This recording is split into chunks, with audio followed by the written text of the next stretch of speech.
चलिए बच्चे, today's topic measurement of national income means national income क्या है ये हमें पिछले चैप्टर में पता चल चुका है। अब बस ये समझना है कि नेशनल इनकम को मापा कैसे जाता है, ठीक है ना। How to measure the national income of a country. सुनिए बच्चों, तीन मेथड से हम लोग नेशनल इनकम को मेजर कर सकते हैं। पहला मेथड है प्रोडक्ट मेथड, जिसका दूसरा नाम है बच्चों वैल्यू एडिड मेथड। दूसरा मेथड हो जाता है बच्चों इनकम, और तीसरा मेथड हो जाता है एक्सपेंडिचर मेथड, राइट। और हम किसी भी मेथड से नेशनल इनकम निकालें, नेशनल इनकम बोले तो NNP@FC निकालें, नेशनल इनकम। हम किसी भी मेथड से नेशनल इनकम निकालें, हमारा नेशनल इनकम का आंसर सेम ही आएगा, ठीक है। NNP@FC, net national product at factor cost, ठीक है। चाहे वो प्रोडक्ट मेथड हो, चाहे बेटा वो इनकम मेथड हो, और चाहे हो वो एक्सपेंडिचर मेथड, वो सेम आता है। ओके, आज हमने बात जो करनी है वो प्रोडक्ट या फिर जिसका दूसरा नाम क्या है वैल्यू एडिड मेथड, हमने उस पे आज बातचीत अपनी करनी है। क्या है बच्चों ये मेथड, जरा समझने की कोशिश करते हैं। When you are discussing about the value added method, you have to think about the value additions only. आपको बच्चों वैल्यू एडिशंस पे बातचीत करनी है, और वैल्यू एडिशंस असली में इकोनॉमी में जो प्रोड्यूसर्स हैं वो तीन तरह के प्रोड्यूसर सेक्टर हैं। एक प्राइमरी सेक्टर, दूसरा सेकेंडरी सेक्टर, तीसरा टर्शरी या टर्टरी भी बोल देते हैं सेक्टर। इन तीनों सेक्टर्स, तीन तरह के जो सेक्टर्स हैं, इन्होंने कितनी तरह के वैल्यू एडिशंस करे, इन्होंने जो भी वैल्यू एडिशंस करे बच्चों, अगर हम उन वैल्यू एडिशंस का सम कर देंगे तो हम नेशनल इनकम की तरफ बढ़ सकते हैं। तो अब इसमें कई बातें हमारे सामने आ गई। पहली बात तो ये तीन तरह के सेक्टर कौन से हैं, आइए पहले इसी पे बात करते हैं। ये तीन सेक्टर कौन से हैं बच्चों, आप सब लोगों को पता है कि इकोनॉमी में जो प्रोड्यूसर्स हैं वो तीन सेक्टर्स को बिलोंग कर सकते हैं। पहला प्राइमरी सेक्टर, प्राइमरी सेक्टर के प्रोड्यूसर्स वो प्रोड्यूसर्स होते हैं बच्चे जो डायरेक्ट नेचर से अटैच्ड हैं, ठीक है ना, engaged in the exploration of natural resources. जैसे बेटा एग्रीकल्चर से जुड़े हुए जितने भी लोग हैं, डायरेक्ट नेचर कनेक्टेड लोग हैं, ठीक है। फिशिंग, फॉरेस्ट्रीज, मिनरल्स, ठीक है, और आपके ये सब, ठीक है, कोल माइन, ठीक है, और इस तरह के जो लोग हैं, इस तरह से कनेक्टेड सभी लोग सीधा नेचर से कनेक्टेड हैं। तो ये सब प्राइमरी सेक्टर है, एक्सट्रैक्शन में लगे हुए जो नेचुरल रिसोर्सेज के, स्टोन का बिजनेस है ना, स्टोन की एक्सट्रैक्शन, ये सब।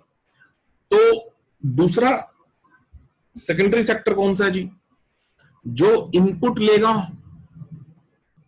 और उसको आउटपुट में बदलेगा, यानी कि ये वो सेक्टर है जो ट्रांसफॉर्मेशन में लगा हुआ है, इनपुट की आउटपुट में। जैसे जिसकी भी फैक्ट्री है बेटा, या किसी भी तरह की कोई मैन्युफैक्चरिंग यूनिट है, कुछ भी इंडस्ट्री, फैक्ट्री, कुछ भी, ये क्या कर रहे हैं, ये इनपुट ले रहे हैं सर नेचर से, है ना। प्राइमरी सेक्टर इनको इनपुट देता है, ये उस इनपुट को आउटपुट में बदलने का काम करते हैं। तो ये कौन सा सेक्टर है, ये सेकेंडरी सेक्टर है, समझ रहे हो, ये सेकेंडरी सेक्टर है। जैसे धागा बनाने की फैक्ट्री, ये सेकेंडरी सेक्टर है, क्योंकि कॉटन मिलर नेचर से कॉटन का धागा बना दिया, सेकेंडरी सेक्टर है। धागा दिया नेक्स्ट सेकेंडरी सेक्टर को, उसने क्या किया, धागे का कपड़ा बना दिया, ये भी सेकेंडरी सेक्टर है।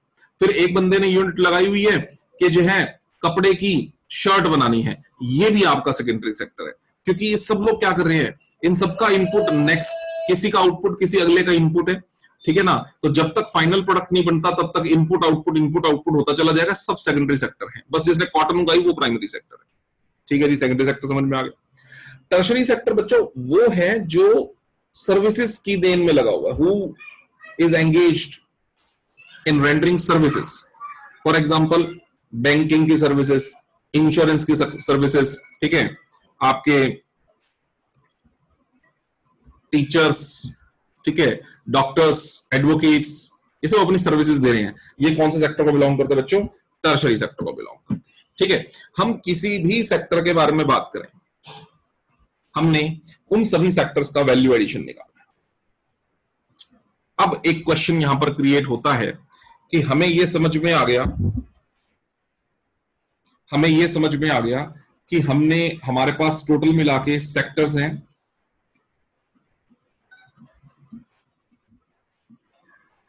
हमारे पास टोटल मिला के सेक्टर्स हैं 3, आइदर प्राइमरी सेक्टर और सेकेंडरी सेक्टर और टर्शरी सेक्टर। इन सभी के सभी तीनों के तीनों सेक्टर्स का हमें क्या लेना है बच्चों? Value addition.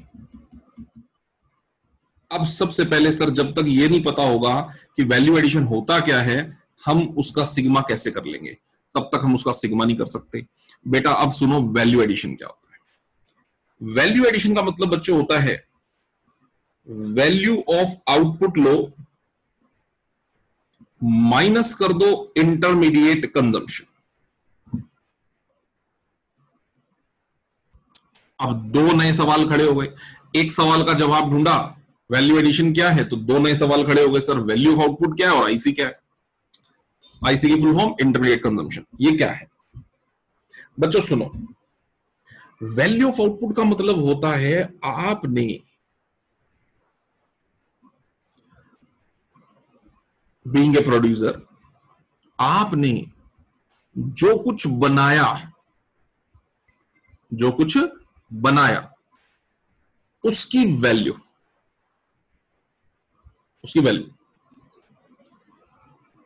अब आप प्राइमरी सेक्टर हो सकते हो, को बिलोंग करते हो सकते हो, आप सेकेंडरी सेक्टर को बिलोंग करते हो सकते हो, आप टर्शरी सेक्टर को बिलोंग करते हो सकते हो, आप किसी भी सेक्टर के हो, आपने जो बनाया उसकी वैल्यू ऑफ आउटपुट है।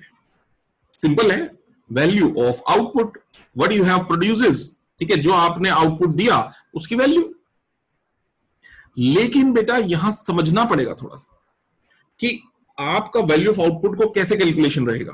देखो, मान लो मैं कहता हूं कि किसी ने प्रोडक्ट बनाया, बाजार में बेच दिया सारा का सारा, उसकी तो सेल ही उसका वैल्यू ऑफ आउटपुट है। जैसे मैं आपको पूरी डिटेल में समझाता हूं बच्चे, बात पूरी तसल्ली से कि वैल्यू ऑफ आउटपुट क्या है। सुनो, बात करेंगे हम लोग वैल्यू ऑफ आउटपुट पे। यहां पर एक एक चीज का मीनिंग क्लियर होना चाहिए बच्चे आपको।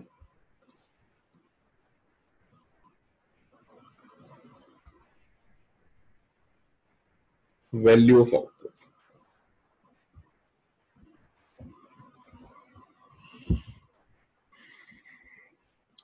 माना एक किसान है, ठीक है बेटा, उसने क्या किया, उसने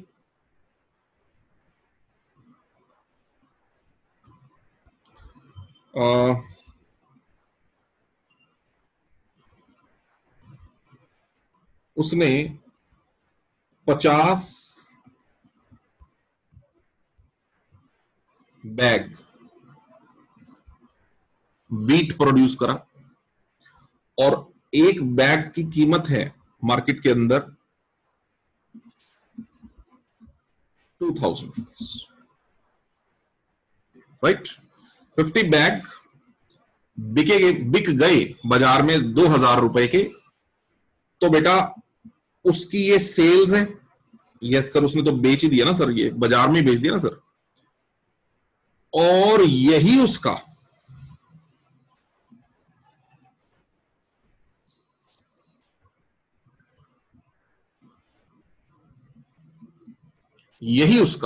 वैल्यू ऑफ आउटपुट भी है। यही सेल है, यही उसका वैल्यू ऑफ आउटपुट है। बिल्कुल सही, sale as well as it is the value of output. बनाया कितने का सामान है? 1 लाख का। बाजार में बेचा कितने का सामान है? सर वो भी 1 लाख का। बेटा उसका तो कोई फर्क ही नहीं है, वही सेल है, वही वैल्यू ऑफ आउटपुट है, दोनों बराबर है, इक्वल।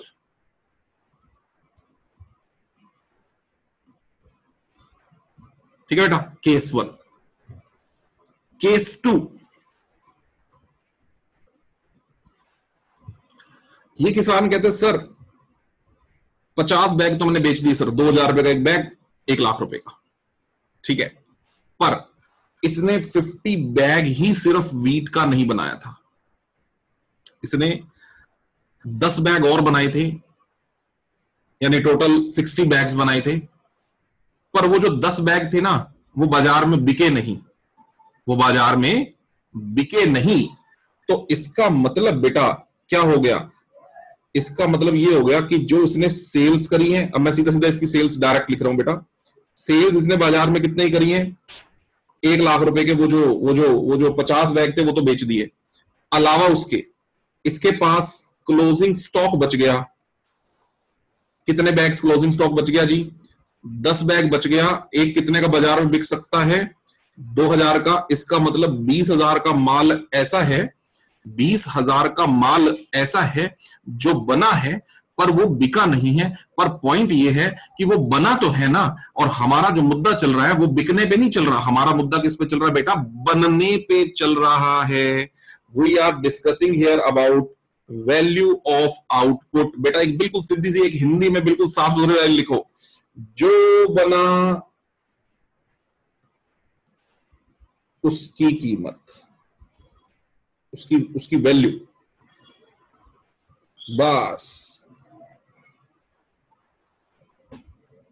जो बना उसकी वैल्यू लेनी है सर आपने, जो बिका उसकी नहीं, जो बना उसकी वैल्यू लेनी है। वैल्यू ऑफ आउटपुट का मतलब वो होता है। तो 1,00,000 का माल इसने बाजार में बेच दिया, अलावा उसके 20,000 का और बनाया था, क्लोजिंग स्टॉक 20,000। तो बेटा फिर वैल्यू ऑफ आउटपुट कितनी आई, समझो बात को, फिर वैल्यू ऑफ आउटपुट आई है, यहां लिख रहा हूं मैं, फिर वैल्यू ऑफ आउटपुट आई है 1,00,000 तो बना और बिका, 20,000 बना पर नहीं बिका, तो बना कितने का, 1,20 का बना। बहुत सिंपल है। तो वैल्यू ऑफ आउटपुट क्या है बेटा, 1,20,000 रुपए। ठीक है, अब इस सेकंड एग्जांपल को मैं थोड़ा सा और एक्सप्लोर करता हूं। मैं ये कहता हूं कि उसके पास 5 बैग पहले के पड़े थे, अब 10 बैग पड़े हैं। दोबारा क्या बोला मैंने, सेल जो है वो ये सेम है, सेल सेम है, 10 बैग अब पड़े हैं, 5 बैग लेकिन इस साल की शुरुआत में भी पड़े थे, यानी ओपनिंग स्टॉक की फॉर्म में भी कुछ पड़ा था। तो जो माल बिका वो तो बिका, पर addition in the stock 10 bag नहीं हुए बेटा, addition in the stock 5 bag हुए हैं। कैसे पता लगा, क्योंकि बेटा 10 बैग अब पड़े हैं, 5 बैग पहले पड़े थे। तो इसका मतलब समझ रहे हो आप, इसका मतलब समझ रहे हो बच्चों। लो एक अगली बात व्हाइट वाले एग्जाम्पल में ये को, कि सेल्स मैंने ली उसकी 1,00,000 की, ठीक है सर, क्लोजिंग स्टॉक उसके पास है 20,000 रुपए का, ठीक है सर, एंड ओपनिंग स्टॉक यानी कि जो इस साल की शुरुआत में पहले भी पड़ा था उसके पास माल कितना, 5 बैग यानी 10,000 का माल, एक बैग 2,000 का है, 10,000 का माल। तो मैं अगर अब आपसे पूछूं कि भैया जी वैल्यू ऑफ आउटपुट बताओ, तो आप कहेंगे सर 1,00,000 तो ले लो सीधे सीधे जो इसने बनाए और बेचे, अलावा उसके डेल्टा स्टॉक, अलावा उसके डेल्टा स्टॉक कितने का आया, डेल्टा स्टॉक मतलब बोले तो 10,000 रुपए,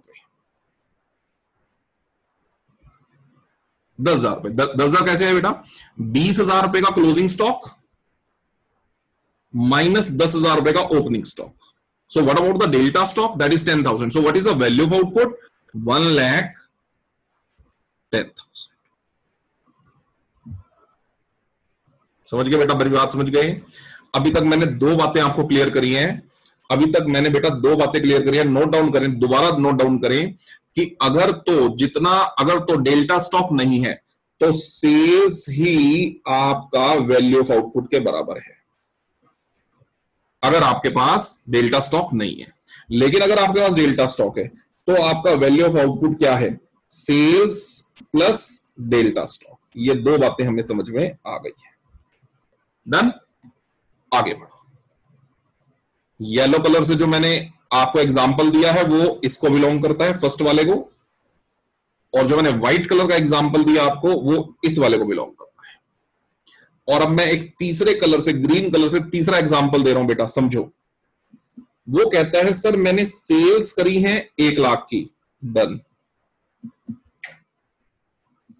वो कहता है मेरा डेल्टा स्टॉक है 20,000 रुपए का, डन, जो मैंने अभी समझाया आपको। एंड वो कहता है सर 3 बैग बोरी मैंने बनाया तो देखो मैंने अपनी फैमिली के लिए रख लिया है, मैं अपने लिए वीट को बाजार से थोड़ी खरीदूंगा, I am also a producer, मैं अपने आप में प्रोड्यूसर हूं, तो मैं अपना वीट जो है मैं सारा बेच दूं और अपना वीट जो मेरी फैमिली को चाहिए बाजार से खरीद के ले आऊं, ऐसे थोड़ी ना होगा।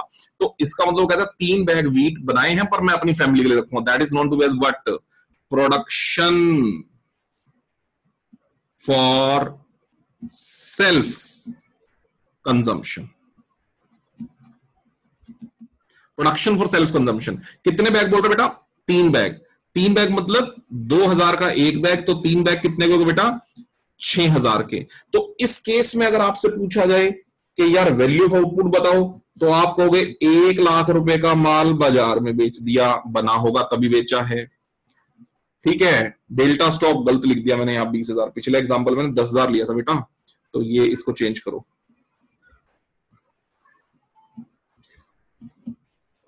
ये 10,000 का सर मेरा डेल्टा स्टॉक है, closing stock minus opening stock, correct, plus 6,000 का माल ऐसा है जो बनाया था पर मैंने खुद ही कंज्यूम कर लिया, तो कुल मिला के सर मैंने माल कितने का बनाया ये भी तो देखो ना।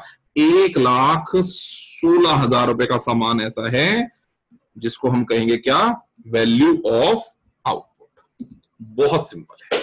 अब वैल्यू ऑफ आउटपुट का तीसरा फॉर्मूला क्या समझ में आ गया हमारे को कि सर वैल्यू ऑफ आउटपुट का मतलब हो गया यहां पर sales, okay, plus delta stock, yes, plus production for self consumption, PSC लिख दिया मैंने, प्रोडक्शन फॉर सेल्फ कंजम्पशन। तो ये 3 फॉर्मूलाज बच्चों यहां पर हो जाते हैं वैल्यू ऑफ आउटपुट के। इसको फॉर्मूला कह लो, इसको अंडरस्टैंडिंग कह लो, ठीक है ना। क्या फॉर्मूला बेटा? सिर्फ बात को समझा ही तो हमने, कोई फॉर्मूला थोड़ी ना ये है बातें। एक बात फिर आती है बात, सर एक बात और आपने ऊपर डिस्कस करी थी, आईसी। ये क्या होता है सर? आईसी क्या होता है बेटा? सुनो, आईसी का मतलब क्या होता है वो भी सुनो। आईसी का मतलब यहां पर है, ये आईसी का मतलब है नॉन फैक्टर इनपुट्स पे एक्सपेंसेस। नॉन फैक्टर इनपुट्स, देखो when you are producing you have to bear the factor inputs, you have to bear the non factor inputs, right? You have to bear 2 kinds of inputs. Factor inputs land, labor, capital, entrepreneurial skills, पता ही है, उसके ऊपर क्या क्या देना पड़ता है पता है हमें, रेंट, इंटरेस्ट, सीटी एंड प्रॉफिट, ये सब देना। इनको छोड़ो, इनके अलावा नॉन फैक्टर इनपुट्स पे खर्चा नहीं आता क्या बेटा? अब अगर आप प्रोडक्ट बनाओगे तो मटेरियल नहीं यूज करोगे क्या? मटेरियल यूज करेंगे, ठीक है। फ्यूल यूज नहीं करोगे, फ्यूल यूज करेंगे, ठीक है। और इसके अलावा जितने भी और खर्चे होते हैं प्रोडक्शन करने के वो सब भी होंगे। तो नॉन फैक्टर इनपुट्स पे जो कॉस्टिंग आती है वो होती है बेटा आईसी। पर एक चीज समझ लेना, आप लिख लेना इसके बारे में कि नॉन फैक्टर इनपुट्स पे जो खर्चे आते हैं वो आईसी है, पर it does not includes the fixed assets कह लो, कैपिटल गुड्स कह लो, ये तो अकाउंट्स हो जाएगा थोड़ा सा, कैपिटल गुड्स कह लो, एक्सपेंसेस ऑन कैपिटल गुड्स, ये इंक्लूड नहीं करने सर आपने। मतलब मैं कहता हूं कि प्रोडक्ट को बनाने के लिए आपको सर मैं तो मशीन लाया था जी, अब मशीन भी ले लो बीच में, तो बेटा मशीन नहीं ले पाएंगे, मेरी बात समझ रहे हो? मशीन नहीं ले पाएंगे बीच में। हाँ, मशीनों का जो डेप्रिसिएशन होता है उसको तो वैसे भी कंसीडर करते ही हैं, आपने कन्वर्जन में देखा था। अगर हम ग्रॉस वैल्यूएशन से नेट वैल्यूएशन में जाना चाहते हैं तो हम क्या करते हैं, वहां पर डेप्रिसिएशन को माइनस करते हैं, वो बाद की बातें हैं। यानी मशीनों का डेप्रिसिएशन तो कंसीडरेशन में होता है, बट मशीन कितने रुपए की हमने यूज करी इसका आपने बेटा कुछ नहीं करना। इसका मैं एक रीजन बताता हूं आपको। नॉन फैक्टर इनपुट्स में वो सब चीजें लो जो आपकी ड्यूरिंग द ईयर कंज्यूम हो जाएंगी, यानी कि जो जो कंज्यूम करके फिनिश्ड गुड्स में कन्वर्ट हो जाएंगी। एग्जांपल, मैं कहता हूं सर आइसक्रीम बनानी है, ठीक है, आइसक्रीम बनानी है। अब आइसक्रीम बनाने के लिए जो मिल्क आया नॉन फैक्टर इनपुट है, जो ड्राई फ्रूट आया नॉन फैक्टर इनपुट है। हाँ, land, labour, capital, entrepreneurial skills को छोड़कर बाकी है ना बेटा खर्चा, तो ये लेना पड़ेगा। मिल्क की एक्सपेंसेस लेने पड़ेंगे नॉन फैक्टर इनपुट की फॉर्म में, ड्राई फ्रूट्स के लेने पड़ेंगे, कस्टर्ड की फॉर्म में लेने पड़ेंगे, गैस जो फ्यूल यूज होगा वो भी लेना पड़ेगा, ठीक है, जो और वगैरह की चीजें होंगी वो सब लेनी पड़ेंगी। लेकिन मैं ये बोलता हूं कि उस आइसक्रीम को बनाने के लिए सर हमने एक बहुत बड़ी ना मशीन ली, एक बहुत बड़ा फ्रीजर लिया, ठीक है, जो कि हमारा 5 लाख रुपए का आया। अब बेटे आप उस 5 लाख रुपए को थोड़ी ना आप प्रोडक्शन एक्सपेंसेस में ले लोगे, उसको थोड़ी ना आप आईसी बोलोगे, क्योंकि वो जो रेफ्रिजरेटर लेके आए हो, वो जो आप फ्रीजर लेके आए हो 5 लाख रुपए का, बेटा वो थोड़ी ना आइसक्रीम में कन्वर्ट हो जाएगा, ठीक है, वो खुद आइसक्रीम बनाएगा, राइट।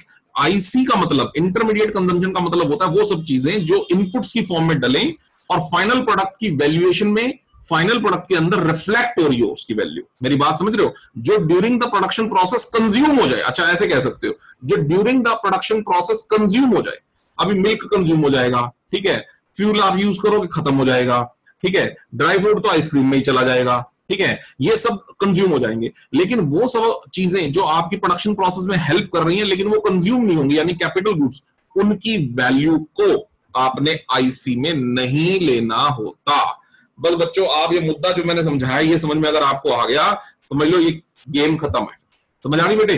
तो मैंने दो चीजों को पूरी डिटेल में आपको समझा दिया है, वैल्यू ऑफ आउटपुट क्या होती है और आईसी क्या होती है। और अगर हम इन दोनों के बीच में डिफरेंस को ले लेना तो बेटा उसको बोलते हैं क्या? Value addition. कम ऑन, दोबारा, इन दोनों के बीच के डिफरेंस को ले लेना बच्चों तो इसको क्या बोलते हैं? Value addition. और जितने भी सेक्टर्स हैं अगर हम सभी सेक्टर्स की वैल्यू एडिशंस का सम कर देना, sigma value addition of all the sectors, तो हम पहुंच जाते बच्चों कहां पर? जीडीपी एट एमपी पर। कहां पहुंच जाते हैं? Gross domestic product at market price. कभी कभी प्यार से इसको कहा जाता है GVP at MP, gross value addition at market price, GVA, GVA at MP. तो इस बात से कोई फर्क नहीं पड़ता कि आप जीडीपी एट एमपी कह रहे हो या जीवीए एट एमपी कह रहे हो, और दोनों का मतलब एक ही होता है, ठीक है। और वहां से कैसे जाना है एनएनपी एट एफसी, सर इसके बारे में तो हमें कोई चर्चा करने की मुझे लगता नहीं कोई विशेष जरूरत है, क्योंकि हमें पता है जीडीपी एट एमपी से एनएनपी यानी नेशनल इनकम, ये लिख लो बस कि ये नेशनल इनकम होती है, नेशनल इनकम, ठीक है ना। ये तो हमें पता ही है कि जीडीपी एट एमपी से नेशनल इनकम यानी एनएनपी एट एफसी तक कैसे पहुंचना है। तो गेम अब रह गई सिर्फ इस बात की कि हमें पूरी तरह से प्रॉपर तरीके से वैल्यू एडिशन पता लगनी चाहिए और हमें प्रॉपर तरीके से आईसी पता चलनी चाहिए, बस इतना ही है ना। तो हम सब कुछ कर सकते हैं। चलिए बच्चों यहां तक एक बार आप नोट कर लें, इसको एक बार नोट कर लें और एक बार यहां तक सबको समझ आ गया तो डन करें यहां पे, फिर मैं आगे अगले स्टेप पे चलो। यहां तक बच्चों जितनी बातें थी मैंने आपको तसल्ली से समझा दी। मैंने आपको वैल्यू एडिशन क्लियर कर दिया, ठीक है, मैंने आपको मीनिंग वैल्यू ऑफ आउटपुट का बहुत अच्छे से क्लियर कर दिया, मैंने आपको आईसी क्लियर कर दिया, ठीक है। अब बात आ रही है आगे, एक एग्जांपल से बच्चों हम वैल्यू एडिशन का मतलब सीखने जा रहे हैं, ठीक है। मैंने माना कि एक किसान है जी, ठीक है बेटा। अब किसान ने क्या किया, 600 रुपए का सर वीट बना दिया, राइट, 600 रुपए का वीट बना दिया। अभी आप कहोगे सर उसके अंदर आपने हमें बताया था, सर उसके अंदर आपने हमें बताया था कि वैल्यू ऑफ आउटपुट में कई तरह की चीजें लेनी होती हैं। बेटे उसका सब कुछ मिला के 600 है, मतलब डेल्टा स्टॉक आ गया, प्रोडक्शन फॉर सेल्फ कंजम्पशन आ गया, सब ले देके सब 600 रुपए उसका वैल्यू ऑफ आउटपुट, डन। इस प्रोडक्ट को बनाने के लिए उसका आईसी लगा 200 रुपए का। आईसी बोले तो बीज पे खर्चा आया होगा, ठीक है, कुछ खाद खरीदी होगी उसने, इन सब चीजों पे उसका 200 रुपए लग गया। तो बच्चे किसान का वैल्यू ऑफ आउटपुट 600 है, आईसी 200 है, तो वैल्यू एडिशन कितना आ गया बेटा? 400 रुपए, डन। किसान प्राइमरी सेक्टर। उसने अपने 400 रुपए का वीट मार्केट में बेच दिया सर, ठीक है, उसने अपने 400 रुपए का वीट, 400 का नहीं सॉरी, 400 उसका वैल्यू एडिशन है, वीट कितने का है 600 का, उसने अपने 600 रुपए का वीट बाजार में बेच दिया मिलर को, फ्लोर मिलर को, आटा चक्की वाले को, ठीक है जी। आटा चक्की वाले ने खरीद लिया 600 रुपए में, ठीक, और आटा चक्की वाले ने उसका ऑब्वियसली बात है अपनी सर्विसेज दी, और आटा चक्की वाले ने उसका जो है वो फ्लोर बना दिया, आटा बना दिया। अब आटे की कीमत ज्यादा होगी ऑब्वियसली वीट की कीमत से, तो आटा बन गया 900 रुपए का। तो मिलर का आउटपुट का वैल्यू कितना निकल आया 900, और उसने खर्च कितना किया था 600, तो उसका वैल्यू एडिशन बेटा कितना आ गया सर, उसने 300 का वैल्यू एडिशन कर दिया प्रोडक्शन प्रोसेस के अंदर, ठीक है जी। आटा बन गया, आटे को खरीद लिया बेकरी वाले ने, अब 900 रुपए का आटा है तो बेकरी वाला 900 रुपए खर्च करके आटा खरीदेगा, तो 900 रुपए का इनपुट लगाया और 1100 रुपए का उसने जो है उसका बेकरी वाले ने क्या किया, आटे का ब्रेड बना दिया, ब्रेड बना दिया बेकरी वाले ने। तो बेकरी वाले का एडिशन वैल्यू एडिशन कितना हो बेटा 200 रुपए, बहुत सिंपल है सर। हाँ, अब वो ब्रेड बेकरी वाले से एक दुकानदार ने खरीद लिया, शॉपकीपर ने, और शॉपकीपर ने करा कुछ नहीं, बस उसको अपने पास रखा, ब्रेड को अपनी दुकान में सजाया, ठीक है, कस्टमर पहुंचा, कस्टमर को सर्विसेज दी, दूर दराज से कहीं से लेके आया था ब्रेड, कस्टमर के घर के पास पहुंचा दिया अपनी दुकान के अंदर, और कस्टमर आके ले गया 1200 रुपए में, ये लो जी 1200 रुपए में ब्रेड बिक गई। तो दुकानदार ने सिर्फ अपनी सर्विसेज दी और 100 रुपए का वैल्यू एडिशन वहां हो गया, ठीक है, ब्रेड की कीमत में 100 रुपए की बढ़ोतरी हो गई है। यहां इस एग्जांपल के अंदर बच्चों हमारे पास तीनों सेक्टर्स आ गए, किसान primary sector, miller secondary sector, bakery वाला secondary sector, shopkeeper tertiary sector. क्योंकि शॉपकीपर ने किसी तरह की कोई प्रोडक्शन नहीं करी, उसने सिर्फ अपनी सर्विसेज दी है, ठीक है ना, उसने सिर्फ ट्रेडिंग का काम किया, सर्विसेज दी और अपना 100 रुपए कमा के ले गया।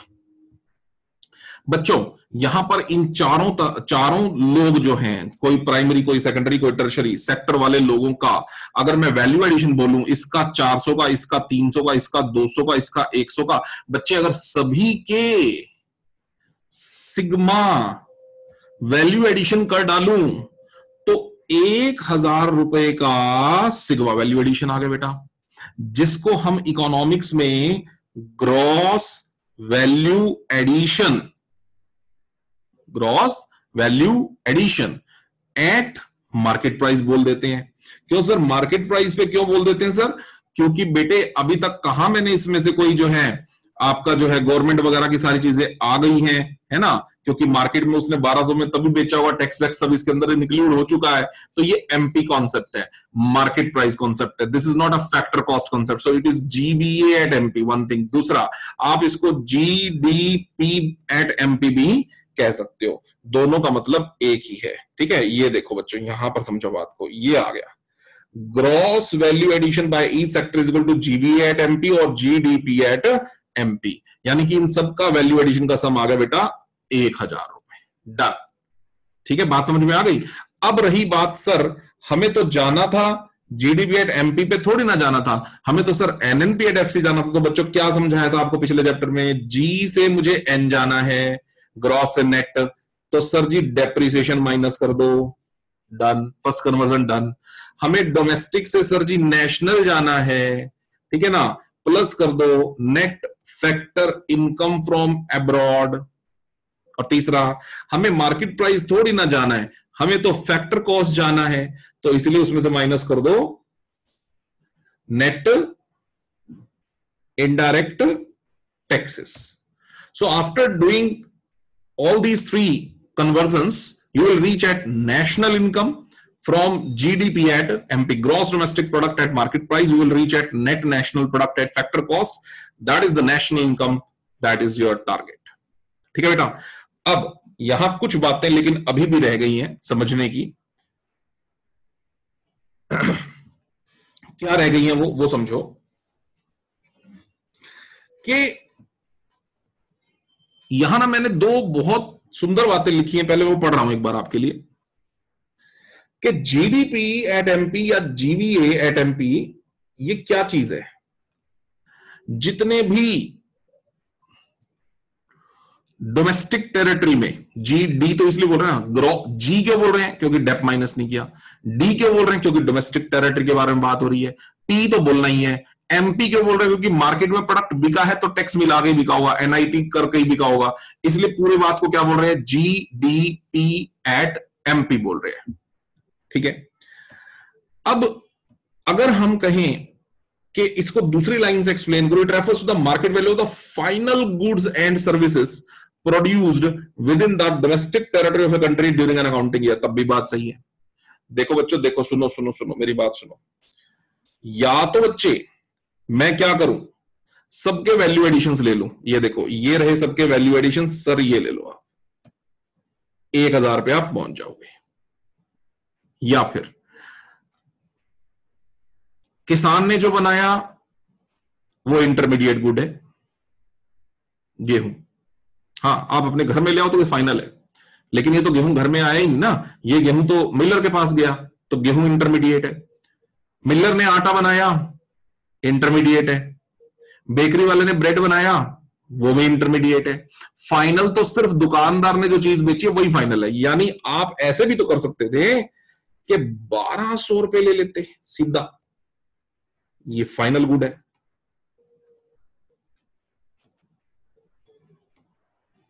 पर आप कहोगे सर ये तो फिर 1200 हो जाएगा सर। बेटा सबसे पहले वाले की आईसीबी माइनस करनी पड़ेगी फिर, यानी किसान का इंटरमीडिएट कंजम्पशन कितने का था 200, उसको माइनस करना पड़ेगा। फाइनल गुड की वैल्यू है 1200 में से अगर 200 माइनस कर दो तब भी आप सीधा कितने पे पहुंच जाओगे, 1000 पे पहुंच जाओगे, काम तब भी चल जाएगा। तो सीधा फाइनल गुड्स एंड सर्विसेज की वैल्यूएशन को लेना चाहो ले सकते हो, नहीं तो आपको क्या करना चाहिए, हर स्टेज पर वैल्यू एडिशंस का सम ले लेना चाहिए, वो भी ले सकते हो, दोनों ठीक है।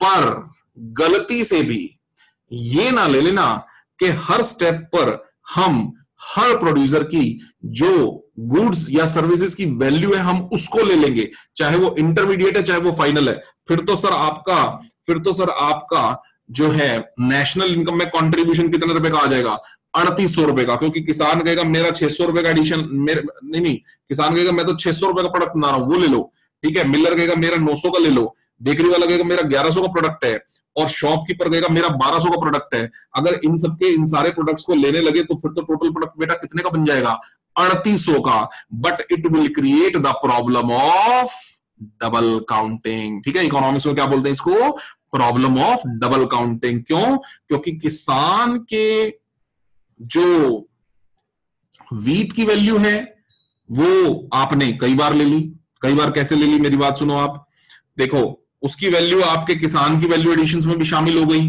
ठीक है, मिलर वाले में भी शामिल हो गई, बेकरी वाले में भी शामिल हो गई, शॉपकीपर वाले में भी शामिल हो गई, तो एक वैल्यू को कई बार जोड़ दिया आपने, ठीक है ना, तो वो problem of double counting create करेगा। जबकि आपको दो इन तरीकों को अगर फॉलो करोगे, ये देखो ये देखो आप यहां पर ये देखो, अगर मैं इन सबकी फाइनल वैल्यू जोड़ने लगूं, इन सबकी वैल्यू जोड़ने लगूं, final value of all the outputs 600, intermediate goods की वैल्यू है ये हालांकि 600, गेहूं की 900, ये भी इंटरमीडिएट गुड की वैल्यू है, फ्लोर की 1100, ये भी इंटरमीडिएट गुड की वैल्यू है ब्रेड की, और 1200 ये फाइनल गुड की वैल्यू है ब्रेड की। लेनी थी सिर्फ 1200, ले ली हमने सारी, अगर सारी वैल्यू ले लोगे बेटा 3800 रुपए की वैल्यू आ गई, 3800 की, it will create the problem of double counting. Now how to solve the problem of double counting, बेटा एक तो बहुत सिंपल सा तरीका है, सबसे बढ़िया फेवरेट सा अभी जो मैंने समझाया आपको, कि वैल्यू एडिशंस ले लो सर आप, हर प्रोड्यूसर का प्रोडक्ट की वैल्यू मत लो, क्योंकि हर प्रोड्यूसर का प्रोडक्ट फाइनल प्रोडक्ट है भी नहीं, है ना, किसी का इंटरमीडिएट है किसी का फाइनल है। आप अगर सभी के प्रोडक्ट की वैल्यू लेने लगो तो प्रॉब्लम ऑफ डबल काउंटिंग आ जाएगी। आपने हर प्रोड्यूसर का कुछ ना कुछ ऐड करना है ना, तो हर प्रोड्यूसर का वैल्यू एडिशन लो। ये देखो आप 400, 300, बेकरी वाले के 200, शॉपकीपर के 100, ये कितना बढ़िया हुआ 1000, वाह मजा आ गया, ये लो आप, तो आप प्रॉब्लम ऑफ डबल काउंटिंग से बच जाओगे। हर प्रोड्यूसर के वैल्यू एडिशंस को लो, एक तरीका। दूसरा तरीका बेटा, दूसरा तरीका, आप कहना चाहते हो मुझे हर प्रोड्यूसर में कोई मतलब नहीं है, तो फिर सिर्फ आखिरी वाले बंदे को लो जिसने फाइनल प्रोडक्ट दिया है बाजार के अंदर। वो कौन है? वो है दुकानदार। फाइनल, फिर फाइनल प्रोडक्ट लो। उसकी वैल्यू में से वो जो शुरू वाला आईसी था ना, कौन से वाला, जिसका इनिशियल आईसी था प्राइमरी सेक्टर वाले का, किसान का, उसका माइनस भी करना पड़ेगा बेटा। यानी कि आप, दूसरा तरीका क्या है, only the value of final. Final, final, ये बहुत इंपॉर्टेंट शब्द है बेटा, final. Goods and services are to be considered in the calculation of GDP. तो ऐसे में आपको ब्रेड की वैल्यू लेनी पड़ेगी, जो दुकानदार के ब्रेड की वैल्यू है 1200 रुपए, और किसान का जो इनिशियल पहले वाले का आईसी है उसको माइनस करना पड़ेगा, तब भी आप जीडीपी एट एमपी पर पहुंच जाओगे। और इस जीडीपी एट एमपी से हमें कैसे पहुंचना है, NNP at FC, I think ये तो कोई बड़ी गेम नहीं है, मैंने क्लियर भी कर दिया तुम्हें। और इस तरह से थ्रू फर्स्ट मेथड, जिसका नाम है बच्चों प्रोडक्ट मेथड, या जिसका नाम है वैल्यू एडेड मेथड, ठीक है, उसके थ्रू आप नेशनल इनकम तक पहुंच सकते हो बड़े आराम से, और आप अपनी प्रॉब्लम ऑफ डबल काउंटिंग को भी अवॉइड कर सकते हो। ठीक है बच्चों, तो ये था हमारा सबसे पहला तरीका। बेटा किसी को किसी तरह का डाउट हो इस मेथड में तो आप पूछ सकते हैं।